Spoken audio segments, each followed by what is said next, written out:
Fait que pour ne pas dépasser, je vais démarrer mon chronomètre. On y va.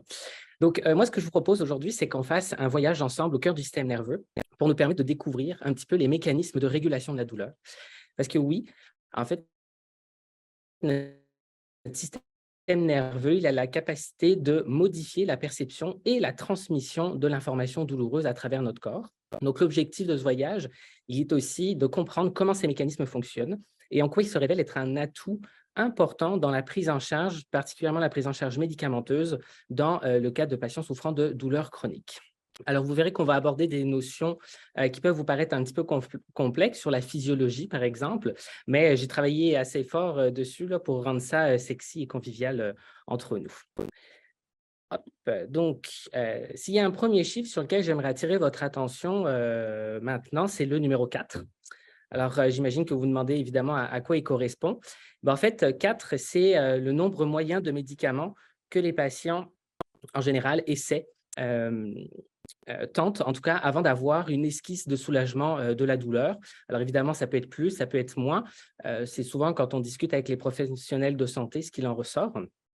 Et quand on parle de diminution de douleur, on va parler de 20 à 30 de soulagement de manière assez générale. Alors ça, c'est le premier problème qu'il faut soulever, c'est que finalement, les médicaments, ça ne semble pas être aussi fonctionnel que ça. Et c'est d'autant plus problématique que cela entraîne l'apparition d'un cercle vicieux, en fait, de la douleur, dans le sens où les patients souffrent de douleur, puis parfait. Cette douleur, elle va avoir un impact sur la qualité de vie, elle va avoir un impact sur la sphère psychologique, également sur la sphère sociale. Là, on va leur proposer un médicament. Avec un peu de chance, il va y avoir une diminution significative de la douleur, mais dans la plupart des cas, comme je l'ai dit juste avant, on va avoir un faible effet.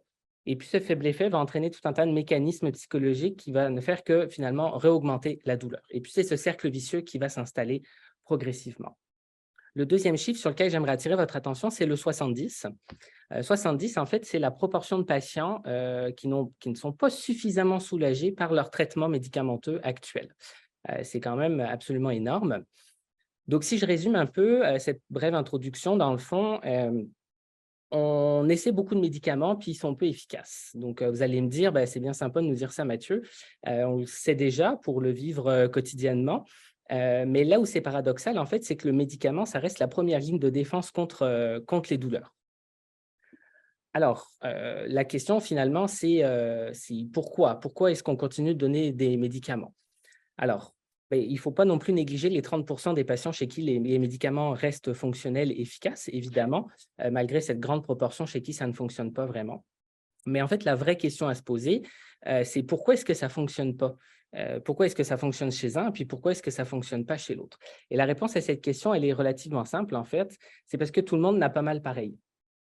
Euh, Puis là, je ne vous parle pas de ceux qui ont, l'image le montre un petit peu, là, ceux qui ont mal aux genoux, ceux qui ont mal au dos, ceux qui ont mal à la tête, etc. Mais je vous parle plus des différences qu'on a en tant qu'individu. Pour que le médicament fonctionne, c'est comme n'importe quel traitement. Il faut donner le bon médicament à la bonne personne, hein. C'est un peu comme quand on fait le parallèle avec les antibiotiques, par exemple, qui ne sont pas forcément toujours efficaces. Donc, comment le savoir? Eh bien, c'est pour ça qu'on va s'intéresser aujourd'hui au fonctionnement même de la douleur. Donc, on va faire un petit tour d'horizon. Je vais passer assez rapidement parce que je pense que c'est des choses que vous connaissez déjà par le biais d'autres présentations puis de votre expérience personnelle. Mais dans le fond, la douleur, qu'est-ce que c'est? Eh bien, c'est une expérience qui est à peu près universelle, qui est à la fois sensorielle et émotionnelle. On peut avoir une douleur au cœur physique, puis une douleur au cœur moral aussi, si par exemple notre petit ami est parti ou on a perdu un être cher, par exemple. Elle est liée à des lésions réelles ou potentielles. Ça veut dire que la douleur, elle peut être générée par une vraie blessure, mais elle peut aussi être générée sans forcément de blessure apparente. La douleur, c'est un système avant tout d'alarme, en fait. Il est là pour alerter notre corps qu'il y a quelque chose qui ne va pas, qu'on est en danger. C'est un phénomène extrêmement complexe qui fait appel à beaucoup de réseaux neuronaux et il a surtout un rôle adaptatif et d'apprentissage, hein. C'est parce que notre enfant s'est brûlé en mettant la main sur le four qu'il ne va pas y retourner parce qu'il a compris que c'était dangereux. Donc, il y a vraiment ce rôle adaptatif qui est important. C'est donc quelque chose d'assez essentiel, en fait, hein, malgré le côté négatif, ça reste essentiel pour le corps. C'est une expérience, comme je le disais, qui est universelle. Alors, on va un petit peu parler des animaux, par exemple, hein. Les animaux ne peuvent peut-être pas concevoir la douleur telle que nous, on le conçoit, mais en tout cas, ils ont ce qu'on appelle des comportements d'activité nociceptive, hein. Un animal s'est fait mal à la patte, ben, il va boiter, il va limiter ses activités et ça va aussi conditionner leur comportement futur, hein. C'est parce qu'il s'est pris une décharge sur la clôture que la vache ne va pas y retourner, hein. Mais c'est aussi quelque chose de très essentiel. On a chacun notre perception de la douleur, qu'à la fois universelle mais personnelle. Évidemment, pour une même stimulation, on ne va pas avoir aussi la même douleur, hein. C'est ce qui rend aussi l'évaluation de la douleur assez complexe. Au niveau de la douleur chronique, en fait, on va malheureusement perdre ce système d'alarme, hein, puisque c'est une douleur qui va perdurer dans le temps alors qu'elle n'a pas raison de perdurer puisque les patients savent qu'ils ont mal, hein. Donc, il y a 3 grands éléments généraux qu'on utilise pour définir la douleur chronique. C'est la persistance dans le temps, premièrement. Ensuite, ça va être l'incidence sur la qualité de vie et puis une altération du fonctionnement fonctionnel et social, pardon. On ne peut pas négliger que, par exemple, la douleur chronique, hein, c'est la principale cause d'invalidité dans le monde. C'est une problématique de santé publique au Canada, mais aussi dans d'autres pays industrialisés, comme vous pouvez le voir sur l'écran. Au Canada, c'est environ 18 % de la population qui souffre de douleurs chroniques. Au Québec, un tout petit peu moins, mais ça, c'est des données qui datent de 2011, alors probablement qu'il y a eu une mise à jour dernièrement. Mais en tout cas, c'est quand même assez élevé. Un coût qui est absolument exorbitant pour le système de santé. Les études sont assez unanimes sur le fait que les douleurs chroniques affectent davantage les femmes et les personnes âgées. Donc, au Québec, je vous disais, c'était environ 15 % de la population. Et ça fait en sorte que c'est extrêmement pertinent de s'intéresser à la problématique de la douleur chronique maintenant. On le sait que le Québec est rentré dans une phase de vieillissement très actif de sa population.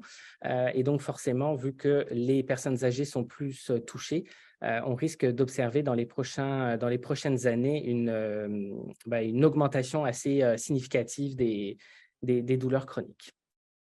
Alors, passons aux choses sérieuses. On va essayer de s'intéresser un peu plus aux mécanismes de la douleur à partir de maintenant. Alors, on va y aller avec ce portrait. Si vous ne le connaissez pas, c'est René Descartes. C'est un philosophe, mathématicien, physicien. À l'époque, on pouvait faire beaucoup de métiers en même temps, français. Et en fait, lui, s'est beaucoup intéressé à la douleur. Et René Descartes a beaucoup illustré la douleur sous forme de la transmission de signal très unilatéral, en fait, hein, qui part d'un point A et qui va à un point B. Alors, on sait aujourd'hui que c'est un peu plus complexe que ça, en fait. À l'époque, puis quand je dis à l'époque, hein, René Descartes, c'est le 17e siècle. On est au tout début des études neurophysiologiques parce qu'avant, on n'avait pas le droit d'ouvrir les corps pour une question religieuse. Donc, ça restait assez complexe d'étudier ces phénomènes-là. Mais lui, il partait vraiment sur, comme l'image que vous voyez en bas à gauche, là, quelqu'un qui se brûle, hop, puis là, il y a une information qui remonte jusqu'au cerveau. Donc, il y avait un système de cordes, de poulies, de cloches qui venaient activer des messages. Alors, c'est sûr qu'aujourd'hui, on se rend compte que ce n'est pas ça du tout. Mais moi, j'ai toujours souligné le travail de Descartes, hein. On est au XVIIe siècle, il a fait ce qu'il a pu avec ce qu'il avait. Aujourd'hui, on sait que la douleur, ça représente plus cette entrée d'autoroute là qui va un peu dans tous les sens, puisque c'est beaucoup plus complexe que ça. La façon dont ça se passe, dans le fond, vous allez avoir une stimulation douloureuse, comme vous voyez sur l'image, par exemple, et puis là, il va y avoir une première étape qu'on appelle la transduction, c'est-à-dire finalement une stimulation physique qui va se transformer en une stimulation électrochimique pour qu'elle puisse passer à travers notre corps. Cette information, elle va remonter par le biais de nerfs jusqu'au niveau de la moelle épinière. Son rôle, ça va être en fait de transférer ensuite l'information jusqu'au cerveau pour qu'elle soit traitée et finalement vraiment interprétée comme étant un signal douloureux. C'est vraiment lorsque l'information arrive au cerveau qu'on peut parler de douleur. Mais on va voir que cette information de douleur, en fait, elle va être modulée, c'est-à-dire qu'elle peut à la fois être augmentée et diminuée par nul autre que notre propre système nerveux. Et donc, effectivement, notre système nerveux a pour capacité d'augmenter la sensation de douleur tout seul. Comment ça se passe? Eh bien, en fait, on va parler de mécanismes excitateurs de la douleur, tout simplement parce qu'il va avoir tendance à favoriser la transmission de la douleur sur les neurones. Et ça va se ressentir, ça va se transférer par une perception accrue de l'intensité de la douleur. Donc, par exemple, lorsqu'on a une blessure ou quelque chose qui va créer de la douleur qui perdure dans le temps, notre système nerveux va avoir tendance à vouloir rendre plus douloureuse la sensation pour vraiment faire en sorte que notre corps, que notre système attentionnel soit pleinement et entièrement dirigé au niveau de la sensation douloureuse pour trouver une solution, parce qu'il sait que ça peut être dommageable pour notre corps. Donc, c'est comme si notre système nerveux, il essayait en fait de nous dire hey, « réveille-toi, il y a quelque chose qui n'est pas correct pour toi et il faut intervenir ». Alors, ce phénomène, il est considéré comme assez naturel et je suis à peu près sûr que vous l'avez tous vécu. Par exemple, ce matin, quand vous avez pris votre tasse de café à la sortie du micro-ondes, le temps que vous ayez sur votre canapé ou votre table, ben, vous avez l'impression que la tasse, elle devient de plus en plus chaude, c'est de plus en plus douloureux. Mais la température de votre tasse, elle n'a pas changé, elle est restée la même. Donc, pour une même stimulation, notre cerveau va essayer d'augmenter notre perception de douleur. Alors, d'un point de vue physiologique, en fait, il n'y a pas vraiment de lieu, si ce n'est la colonne vertébrale. En fait, ça va se produire à plusieurs niveaux au niveau de notre colonne vertébrale, en fonction du lieu de stimulation, évidemment. Donc, je vous ai dit que la douleur, elle pouvait être à la fois modulée, elle peut être modulée, donc soit augmentée, soit diminuée. Et en fait, effectivement, notre corps possède aussi la capacité de réduire la stimulation douloureuse. Ça, on le connaît depuis des milliers d'années. En fait, même les Égyptiens utilisaient ces techniques-là. En tout cas, même s'ils ne maîtrisaient pas les fondements physiologiques, c'était déjà connu quand même en Égypte antique, par exemple, et même chez les Grecs. Alors, comment ça fonctionne? Eh bien, en fait, vous vous souvenez de ce petit schéma que je vous ai montré tout à l'heure? En fait, il n'était pas vraiment complet puisque on va avoir cette transmission, donc du 1 vers le 2, du 2 vers le 3, mais au niveau du passage vers le tronc cérébral, qui est une partie en fait qui va faire le pont entre notre cerveau et notre moelle épinière, eh bien, on va avoir des mécanismes qu'on appelle d'inhibition de la douleur, pratiquement s'activer lorsqu'il y a une stimulation relativement intense. Et donc, cette information-là va venir activer des molécules qui vont venir bloquer la transmission de l'information douloureuse. Alors, ça peut paraître un peu abstrait comme ça, puis je vais vous montrer une étude qui a été faite chez l'animal qui va relativement vous éclaircir là-dessus. Dans le fond, ce qu'on a fait, c'est qu'on a pris un rat. Alors, quand je dis « on », ce n'est pas moi qui l'a fait, hein, ce sont des collègues. Ils ont pris un rat et puis ils sont venus avec une petite chirurgie implanter des électrodes en fait, au niveau de la moelle épinière pour pouvoir enregistrer la transmission de l'information douloureuse. Et puis, ce qu'ils ont fait, c'est qu'ils ont envoyé des chocs électriques à la souris et donc ils ont pu enregistrer la réponse, la réponse douloureuse de la souris. Puis, ce qu'on observe, c'est ça. Donc, vous avez ici la stimulation qui est faite et puis tous les petits points ici, en fait, ce sont des réponses des neurones. Ce qu'on a fait par la suite, c'est qu'on a voulu activer ces mécanismes bloquants de la douleur. Et donc, pour ça, en fait, on va créer une douleur qui est très intense. Et chez l'animal, comme chez l'humain d'ailleurs, on va immerger, chez l'animal, on va immerger le bout de sa queue. Chez l'homme, on va immerger le bras dans un bain d'eau chaude ou dans un bain d'eau glacée. Dans le cas de cette étude, c'était un bain d'eau chaude. Et ce que vous pouvez voir, c'est que lorsque l'on va immerger la queue du rat dans l'eau, eh bien, la réponse de la douleur s'arrête quasiment instantanément et complètement. Et puis, quelques secondes après, on va venir retirer la queue du rat du bain d'eau et vous allez voir que de nouveau, les stimulations douloureuses apparaissent. Donc ça montre à quel point notre système, de manière complètement naturelle, parce qu'on n'a pas donné de médicaments ni rien du tout à ce rat, eh bien, en fait, il a été capable de stopper la transmission de l'information douloureuse. Alors, vous allez me dire, c'est super intéressant, merci de nous dire ça, Mathieu, mais c'est quoi le rapport avec ma douleur? C'est quoi le rapport avec ce que je vis? Parce que là, on parle de rat, on parle de mécanisme, mais quoi ça nous sert de savoir tout ça? Eh bien, c'est parce qu'en fait, la douleur, eh bien, c'est tout simplement une question d'équilibre entre, d'un côté, les mécanismes qui accentuent l'intensité de la douleur, comme je vous l'ai expliqué, hein, pour la rendre plus forte, pour nous dire à quel point nous sommes en danger. Donc là, on va parler des mécanismes de sensibilisation, de facilitation, d'augmentation de douleur. Et de l'autre, des mécanismes qui vont avoir tendance à arrêter un petit peu la transmission de la douleur. Donc là, pour faire l'analogie, j'ai pris une flamme pour les mécanismes qui accentuent, puis une goutte d'eau pour les mécanismes qui diminuent la douleur. Donc, ça, c'est une question d'équilibre. Mais cet équilibre, il est très fragile, il est très précaire. Et on sait, par exemple, que dans le cas des douleurs chroniques, cet équilibre, il est mis en branle. Parfois, il y a beaucoup trop de mécanismes excitateurs et parfois, il y a trop peu de mécanismes qui bloquent la douleur. Un petit peu comme je le montre dans cette image ici. Donc, on a en haut une personne qui se porte bien, qui a beaucoup de mécanismes qui bloquent la douleur et très peu de mécanismes qui surexcitent.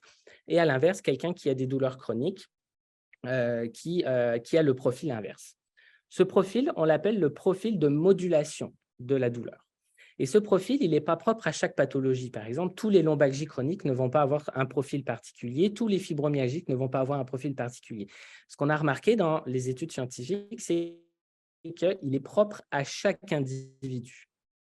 Et ça, c'est super intéressant pour nous parce que ça laisse suggérer que si on propose un médicament qui va venir cibler et rééquilibrer la balance en fonction de chaque profil, eh bien, théoriquement, on pourrait être plus à même de répondre aux besoins. Hop, j'ai oublié de passer ici. Voilà, parfait. Donc, finalement, la question reste toujours la même, hein. Qu'est-ce que ça fait cliniquement pour moi? Eh bien, en fait, nous, ce qu'on va essayer de faire, c'est de prédire, en gros, la réussite au traitement, puisque ce profil de modulation, il est prédicteur. Alors, évidemment, on ne va pas utiliser des cartes de tarot ou une boule de cristal. On va faire ça de manière un peu plus rigoureuse, même complètement plus rigoureuse en sciences. Pour vous illustrer, j'ai préparé le petit schéma ici. Prenez par exemple Denis. Denis, il a des douleurs lombaires depuis 40 ans. Non, pardon, il a 40 ans, puis il a des douleurs lombaires depuis 10 ans. Puis son profil de modulation de la douleur, eh bien, c'est qu'il a un phénomène de sensibilisation, d'augmentation qui est beaucoup trop fort.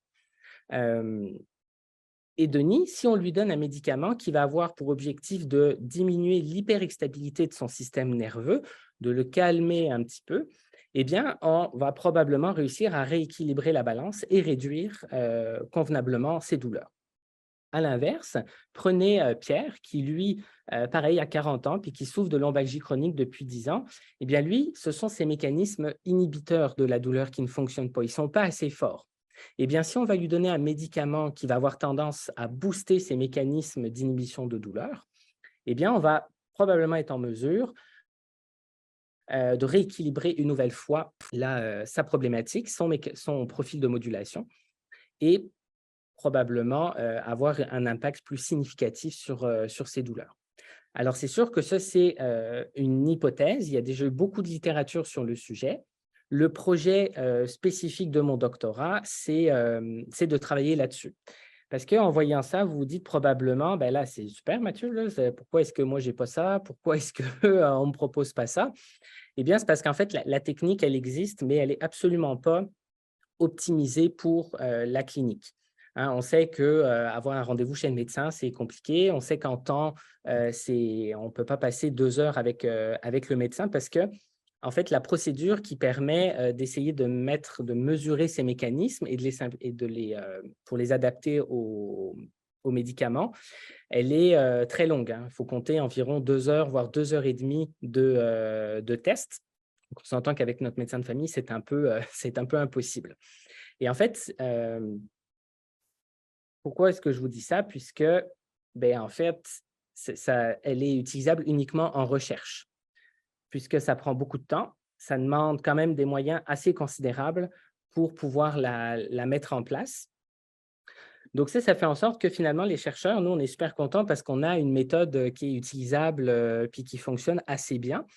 Mais malheureusement, les médecins restent encore dénoués, en fait, avec cette procédure qui est trop longue, trop coûteuse pour être mise en place dans une procédure clinique classique. Donc, mon projet de doc, en fait, il vise à simplifier cette méthode de mesure, à trouver en fait des biomarqueurs de ces mécanismes de modulation de la douleur pour faire en sorte, par exemple, que vous auriez simplement à faire une prise de sang qui est facilement réalisable dans un contexte médical. Et avec cette prise de sang, on serait capable de savoir quel est votre profil de modulation de la douleur.